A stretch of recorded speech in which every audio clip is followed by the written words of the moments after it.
Assalamualaikum warahmatullahi wabarakatuh. Bersama dengan saya Andoko Akbar di Teknik Presentasi. Yang kali ini saya membahas tentang komunikasi politik. Bagaimana komunikasi politik itu berlangsung? Di mana komunikasi politik ada dua suku kata. Yang pertama komunikasi dan politik. Komunikasi sendiri berartikan tentang bagaimana proses sebuah komunikasi yang dari komunikator kepada komunikan, tujuannya untuk menyampaikan pesan. Dan untuk politik sendiri diartikan sebagai tentang sebuah kekuasaan atau mendapatkan sebuah kuasa sebenarnya. Dan politik itu digunakan untuk banyak melakukan atau mempengaruhi kesadaran seseorang dari sebuah proses komunikasi yang telah berlangsung. Dan di komunikasi politik itu sendiri ada namanya sebuah propaganda, yaitu di mana propaganda meyakinkan orang dengan sebuah ideologi ataupun pendapat, asumsi yang tujuannya dari orang itu tidak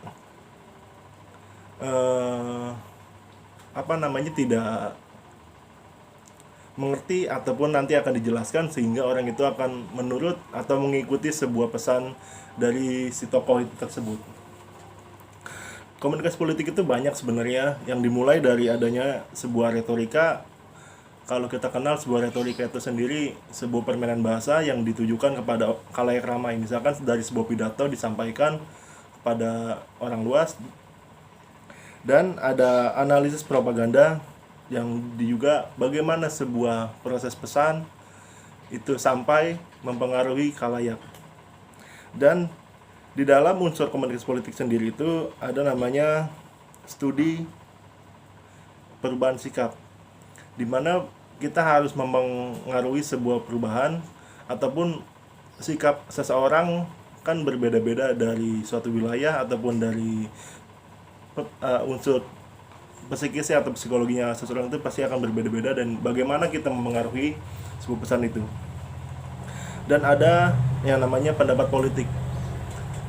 Jadi pendapat politik itu sendiri sebuah orang-orang itu bisa menyampaikan tentang apapun yang ingin disampaikan ataupun opini berdasarkan kesehariannya. Dan ada perilaku pemilih. Bagaimana sebuah perilakunya itu dapat benar-benar dia dapat memutuskan satu pilihannya, tidak adanya kebimbangan ataupun kegelisahan.